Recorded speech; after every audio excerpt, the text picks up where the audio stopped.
Good morning, student. I am Mr. Muhammad Saqib, your biology teacher. So we will start a very fresh and new chapter, The Living World.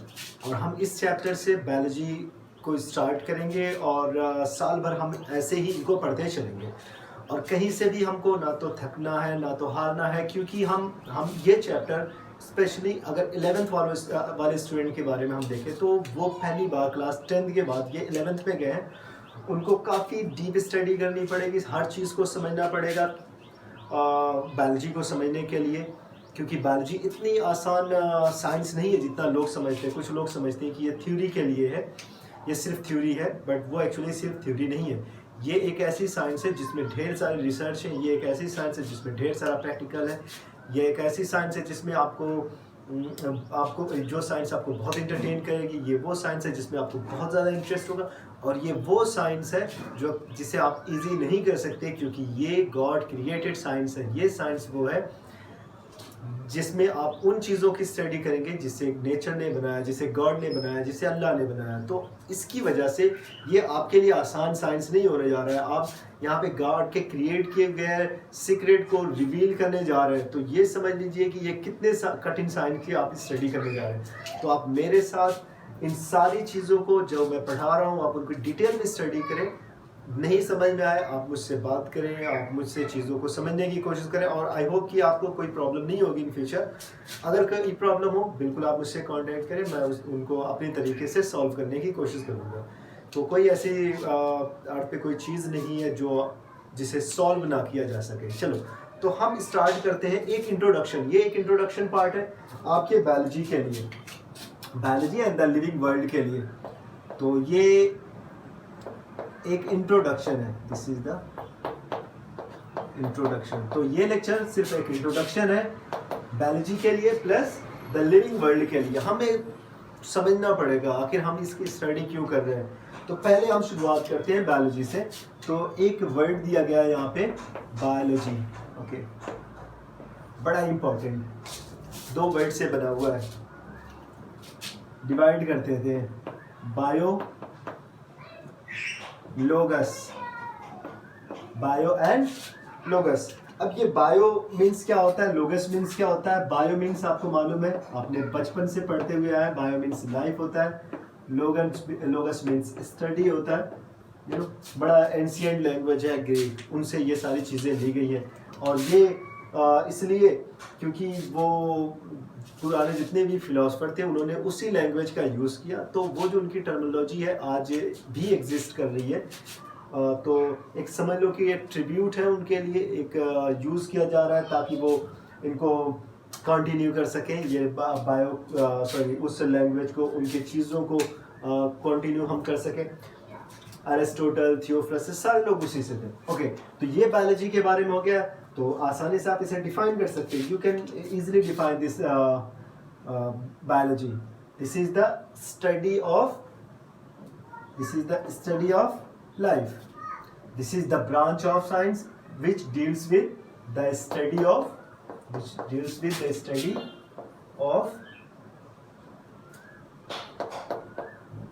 living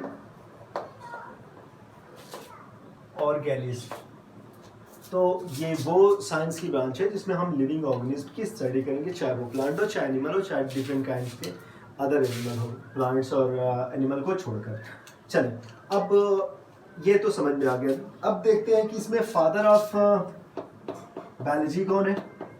ये बड़ा important है, आपको समझना पड़ेगा। ये father का मतलब ये उनके रियल के फादर नहीं थे, बल्कि ये कौन से फादर है जिन्होंने इन्हें जिनको कहा जाता है कि ये सारी चीज़ें उनकी वजह से है। अगर इन्होंने इसकी स्टार्टिंग ना की होती तो लोगों को आज शायद बायोलॉजी के बारे में उतना नॉलेज नहीं होता जितना इनकी वजह से। लोग एक तरीके से क्यूरियस हो गए, एक तरीके से इंटरेस्टेड हो गए बायोलॉजी के बारे में, क्योंकि उन्होंने शुरुआत की इस आदमी ने। तो फादर ऑफ बायोलॉजी किसको कहा जाता है? इसे कहा जाता है एरिस्टोटल। पहले ही कहा, ग्रीक के लोग बड़े ही पहले ग्रीक एक टाइम में अपने आप में बहुत ज़्यादा फेमस किंगडम रह चुका है, जहाँ पे बड़े बड़े फिलोसफर, उस जगह से बड़े बड़े फिलोसफर निकले, बड़े बड़े बैरियर आए, बड़े बड़े सोशल चेंजर आए, जिन्होंने सोसाइटी को चेंज कर दिया, जिन्होंने साइंस को चेंज कर दिया, जिन्होंने वर्ल्ड मैप को चेंज कर दिया। अलेक्जेंडर का आपने नाम सुना होगा, अलेक्जेंडर का नाम सुना है ना आपने, वो भी ग्रीक का ही था, उसके टीचर थे ये, उनके गुरु थे ये, समझ में आई बात। तो एरिस्टोटल को सबसे पहले हमने देखा था जब मे भी एक मूवी आई थी 2005, 6, 4 ऐसे कुछ में आई थी, उसका नाम ही था Alexander, you know, Alexander the great. तो उसके बारे में ये एक एक्टर था कोलिन फेरल, उसकी मूवी आई थी, तो उस मूवी को मैंने शायद 2009 या 10 ऐसे कुछ आसपास हमने देखा। तो उसमें एक कैरेक्टर देखने को मिला था, और वो कैरेक्टर कौन था? एरिस्टोटल। तो एरिस्टोटल को उस मूवी में मैंने देखा, बहुत ज़्यादा उसका नॉलेज नहीं था, लेकिन बाद में पता चला यार ये तो फादर ऑफ बायोलॉजी थे। खैर, तो अब क्योंकि इन्होंने सबसे पहले एनिमल की स्टडी करनी स्टार्ट कर दी, ऑर्गेनिज्म थे उनकी स्टडी करनी स्टार्ट। अब वो स्टडी नहीं कि इनका रेस्पिरेशन कैसे हो रहा है, इनके बॉडी में कौन से एंजाइम, मॉलिक्यूलर नहीं, सिंपल सी स्टडी। इनको कैटेगराइज कर देते हैं, ढेर सारे एनिमल को अलग कर दिया, प्लांट को अलग कर दिया, कहा ये देखो ये एनिमल ऐसा है, ये एनिमल ऐसा है, ये एनिमल ऐसा है, ये एनिमल ऐसा है, बस फादर ऑफ बायोलॉजी बन गए। उतने टाइम में यही बहुत बड़ी बात थी, उस टाइम कोई टेक्नोलॉजी नहीं थी, सिंपल सा सब कुछ था, उसमें स्टडी कर दी। अब देखो बायोलॉजी में 2 ब्रांच हैं जो हमें एक साथ पढ़नी है आपकी। एक तो आपकी हो जाएगी बॉटनी, जिसमें आप स्टडी करेंगे प्लांट्स की, लिविंग प्लांट्स की, एंड सेकंड आपका होगा जूलॉजी। तो बॉटनी में आप प्लांट्स की स्टडी करेंगे, जूलॉजी में आप किसकी स्टडी करने वाले हैं? एनिमल की स्टडी करने वाले। हाँ, अब यहाँ पे एक बार फिर से देख लेते हैं। अगर जैसे इन फ्यूचर आप कभी बॉटनी पढ़ रहे हैं, तो किसी ने कह दिया कि who is the father of botany, तो यहाँ पे आप फादर ऑफ बायोलॉजी अलग, but father of zoology, father of botany वो अलग होगा, क्योंकि बायोलॉजी में शुरुआत किसने की? एरिस्टोटल ने की, बट ये सिर्फ एनिमल की स्टडी कर रहे थे, लेकिन सबसे पहले कर रहे थे, तो इसलिए पूरे बायोलॉजी का कंसिडर कर लिया गया। बट बॉटनी का जो था वो थियोफ्रास्टस, स्पेलिंग में थोड़ा सा मिस्टेक हो सकता है, आप उसे करेक्ट कर लीजिएगा। और अब जूलॉजी की ऑफकोर्स कौन है? अगर सिर्फ जूलॉजी के देखें तो ऑफकोर्स वही एरिस्टोटल, सिर्फ बायोलॉजी की देखें तो एरिस्टोटल, लेकिन अगर आप बॉटनी के देखें तो वहाँ पे चेंज हो जाता है, वहाँ पे थियोफ्रास्टस जिसने सबसे ज़्यादा प्लांट की स्टडी की स्टार्टिंग में, इसीलिए फादर ऑफ बॉटनी एरिस्टोटल को ना मानकर फादर ऑफ बॉटनी किसको माना गया? थियोफ्रास्टस को माना गया, जो कि उनका ही एक स्टूडेंट था, एरिस्टोटल का ही एक स्टूडेंट था, जो बाद में जिसने जाके प्लांट्स की स्टडी की। ओके, तो ये एक थोड़ा सा हिस्ट्री किसके बारे में? बायोलॉजी के बारे में, जो आपको समझना है, क्योंकि देखिए बायोलॉजी में आपका इंटरेस्ट होना बड़ा ज़रूरी है। अगर इंटरेस्ट नहीं है तो फिर आपके लिए आपको उतना समझ में नहीं आएगा। और पहले ही मैंने कह दिया, बायोलॉजी एक ऐसी साइंस है जिसमें जिसको आप इंजॉय करने जा रहे हैं, जिसमें आपको बहुत सारा इंटरेस्टिंग फैक्ट आपको देखने को मिलेगा, जिसमें आप अपनी बॉडी को समझेंगे, आप अपने आप को प्रोटेक्ट कर सकते हैं, बहुत सारी बीमारियों से आप अपने फैमिली को बचा सकते हैं अगर आप बायोलॉजी की स्टडी करें, जिसमें आपको थोड़ा बहुत ऐसा नॉलेज दे देगा जिसमें आप बहुत सारी बीमारियों से बच सकते हैं, आप घर वालों को बचा सकते हैं, आप पड़ोस को बचा सकते हैं। तो ये ऐसी साइंस है, इसके बारे में आप पढ़ें। ओके, अब हम इसमें बता देते हैं लाइफ के बारे में। लाइफ आखिर है क्या? देखो, लाइफ के डिफाइन अलग अलग तरीके से लोग करते हैं। कुछ लोग कहते हैं कि लाइफ रिलीजन को प्रोटेक्ट करने का, रिलीजन को प्रोटेक्ट करना ही लाइफ है। कोई कहता है प्रॉफिट कमाना, अर्न करना ही लाइफ है। कोई कहता है कि लोगों की सेवा करना ही, लोगों की ब्लेसिंग लेना ही लाइफ है। तो अलग अलग फिलॉसफिकल डेफिनेशन हो सकती है लाइफ की, बट अगर हम साइंस के स्टूडेंट हैं तो ये डेफिनेशन नहीं चलेगी। साइंस के स्टूडेंट होने के नाते हमारी जो डेफिनेशन होगी वो एक साइंटिफिक वे में होगी, जैसे कि आपका life is the combination of different types of ion atoms and molecule which facilitate the life activities in our body। हमारी बॉडी में बहुत सारी लाइफ एक्टिविटीज हो रही हैं। फॉर एग्जांपल रेस्पिरेशन हो रहा है, सर्कुलेशन हो रहा है, हमारे एक्सक्रीशन हो रहा है और बहुत सारे रिएक्शंस हो रहे हैं, बट हमें यहाँ पे ये समझना है कि आखिर लाइफ है क्या। तो हमने पहले ही कह दिया, life is the combination of different types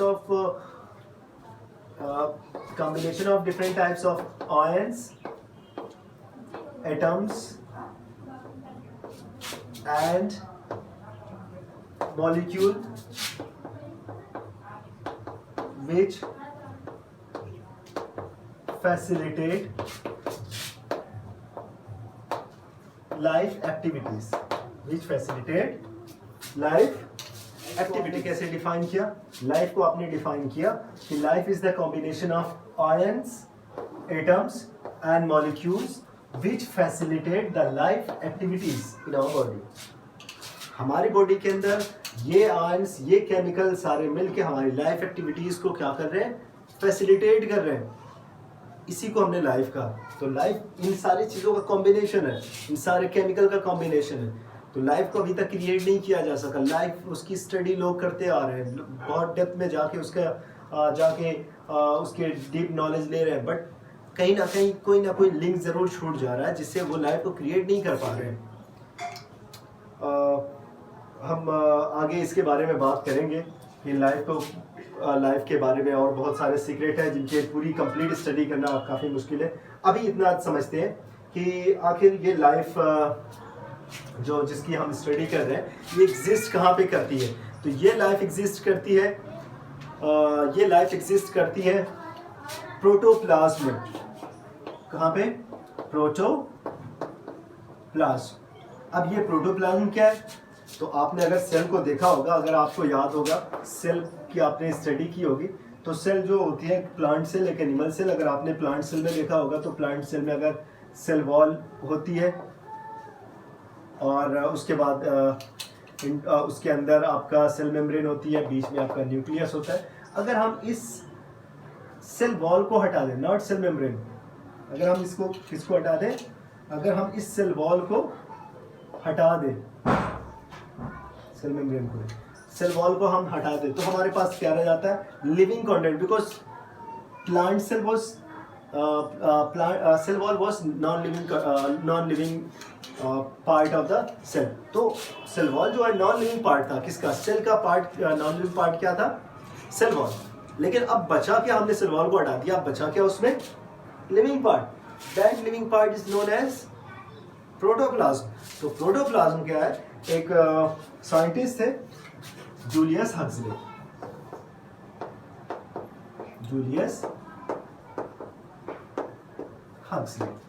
और उन्होंने एक बड़ा फेमस स्टेटमेंट दिया कि प्रोटोप्लाज्म is the physical